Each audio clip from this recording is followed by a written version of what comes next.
Hello, Cowboys Nation. Welcome to another video. And without further ado, let's get to another round of news from America's team. Cowboys lied about Micah Parsons' contract negotiations. When it came to what he believes actually happened during the contract negotiations between his star client, Micah Parsons, and Dallas Cowboys owner Jerry Jones, super agent David Mulligetta left little to the imagination in terms of how he understood what happened. Mulligetta went on ESPN's First Take on September 2nd. Less than 1 week after Parsons was traded to the Green Bay Packers and hit back at claims by the Cowboys and Jones that a deal had been negotiated and agreed to separate from Mulligetta and that Parsons and his representation had reneged on the deal. Micah got a call from Jerry's assistant that he was being asked to come in and talk about leadership with Jones. Mulligetta said, so the meeting was represented to Micah that it was going to be a talk about leadership that turned into a talk about his contract. So there's a 25-year-old sitting in a room with his boss, the most powerful man in the NFL, who is telling him he wants to talk about his contract. So he's sitting there and nodding because what's he supposed to do? There's a power dynamic there that also needs to be addressed. But at no point did Micah believe he was negotiating a contract. The Cowboys and Jones, who also serves as his team's general manager, have insisted it was Parsons who dictated the terms of the contract, and Mulligetta got Parsons to go back on it. Jones even went so far as to say Mulligetta told him and the Cowboys to take their contract offer and shove it up their ass. Something the agent also disputed. At no point in my life have I ever used that term, Mulligetta said. What I did say was something along the lines of when they told me they were sending me a contract that if they were just sending it to me to rubber stamp it, they could forget about it. Mulligetta also pointed out that due to the increasingly complicated nature of NFL contracts, someone like Parsons wasn't equipped to understand those complexities. Parsons doesn't have a law degree. Mulligetta said his job is to chase quarterbacks. Our jobs is to chase commas. Commas as in commas between numbers on a contract. The trade to the Packers brought the Cowboys 2 first-round picks along with 2-time Pro Bowl defensive tackle Kenny Clark.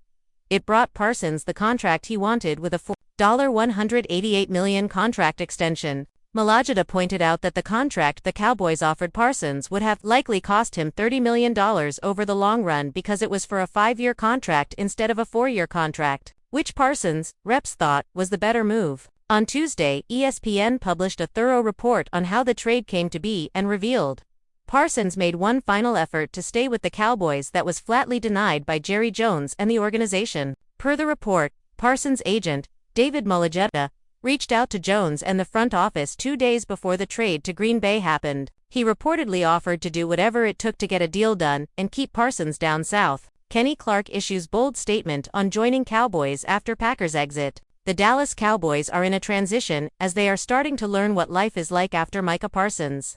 After trading him to the Green Bay Packers last week, there's undeniably a big hole left in Arlington by Parsons. But Dallas will try to fill that void with the help of Cowboys newcomer Kenny Clark, the veteran defensive tackle, along with first-round picks in the 2026 and 2027 NFL drafts were the returns Dallas got from the Packers in the trade. It might take some time before Clark gets fully familiar with his new but Dallas trusts him to play a significant role in its defense, which was second last in the league in 2024 with 27.5 points allowed per game, but number 2 overall with a 9.22% defensive sack rate. Clark, who has 2 more years left on his current contract, played 9 seasons with the Packers and earned 3 Pro Bowl nods over that stretch. He can be on the field with his new team as soon as Week 1 of the 2025 NFL regular season, with Dallas scheduled to take on the Philadelphia Eagles on the road this coming Thursday. The 29-year-old Clark is still very much motivated to make a positive impact on the field despite the stunning trade that not a lot saw coming. No nonsense. You're going to get a dog. Somebody that's just all about football.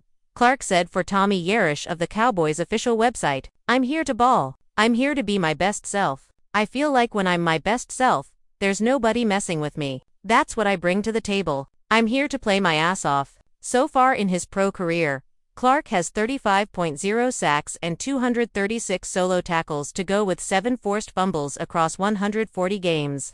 126 starts. Dallas Cowboys trading for Shedeur. The Dallas Cowboys are about to enter a tumultuous time after the Micah Parsons trade, and the biggest problem is the Dak Prescott conversation because of his massive contract. The Cowboys have looked into their team and they have told themselves that they are a contender for 2025.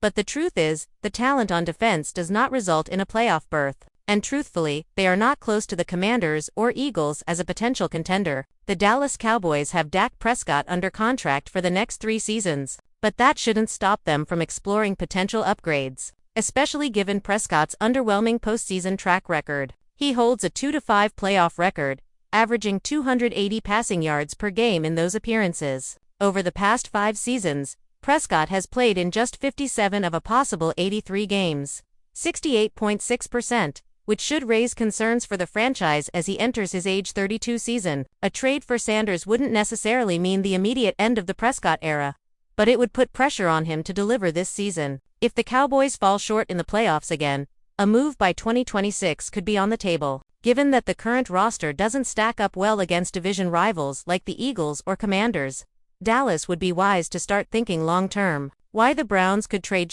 through training camp in the preseason.